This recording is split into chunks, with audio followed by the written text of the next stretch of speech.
I have a new proposal to end global warming. I propose that a coalition of private companies start a universal cap and trade institution and then require their suppliers to participate as well. I'm John Raffensperger. I've got a PhD in business from the University of Chicago. I've been studying ecological economics for over 20 years and supply chain management longer than that. In this presentation, I'll explain this idea to you. I invite you to stay and listen. National leaders and international institutions know that universal cap and trade is the best solution for pricing and incentivizing sequestration and reductions in emissions. Yet those leaders must work on consensus, which is vulnerable to sabotage by lobbyists. Further, countries avoid joining to get a competitive advantage over those that do commit. Due to the poor incentives for participation, universal cap and trade has proved impossible through international diplomacy. International diplomacy has resulted in agreements with only modest promises and not nearly enough sequestration to draw down the excess carbon dioxide now warming the Earth. As a result, we don't know when global warming will end. Meanwhile, many business leaders have committed to helping to solve the problem. Many companies track their emissions and seek to reduce them. They're not waiting for an international consensus. To take advantage of the nimbleness of private enterprise, a coalition of private firms could start a cap and trade institution. The institution requires sophisticated rules for green certification. The institution would certify a company as green only if the company buys permits for emissions, and the company's suppliers buy permits for their emissions too. Thus, implementation spreads, following the money through the global supply chain, regardless of a company's jurisdiction. If done carefully, this would shortcut the international treaty process, allowing universal cap and trade to be implemented quickly.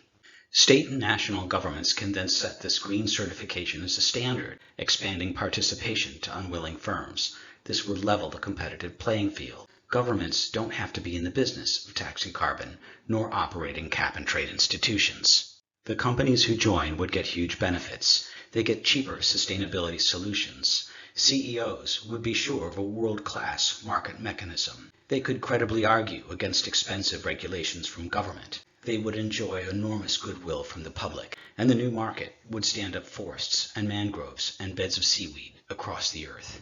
With leadership, the institution could be running in a few months with immediate effect, possibly this year, many years before diplomats can find a proper solution. This mechanism solves the incentives because it depends on business people who are already willing. It solves the problem of offsets because the money for emissions permits goes directly to sequestration. And because implementation spreads through the supply chain, the incentives indicate a rush to join, the opposite of the best if I stay out situation of the diplomatic process. One more thing, I invented a state-of-the-art auction clearing mechanism with a hard-coded end date for global warming, perhaps 2070. I don't mean net zero, I mean restoring, by the date of our choosing, the average global temperature to what it was at least 100 years ago. The mechanism relies on mathematical optimization techniques to choose the most cost-effective bids and contracts. This mechanism solves the problem of management uncertainty. What are we going to do about climate change? Because the auction targets warming with an end date. The fast implementation path and the new auction design are each new and powerful ideas. The two together, so precisely directed to warming, appear to provide the most certain, most direct, least expensive, and easiest to implement path to end global warming.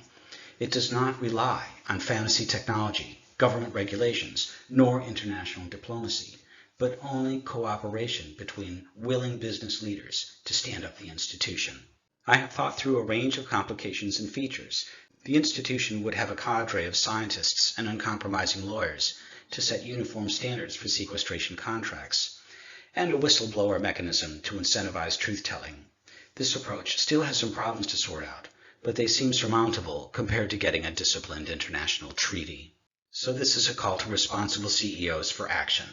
They don't need to wait for an international treaty. A half-dozen willing captains of industry could put this together in a few months.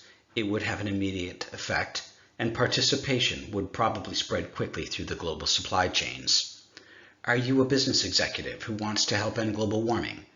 Feel free to contact me on LinkedIn or email. I'd be happy to give you a full presentation on this. Thank you for listening.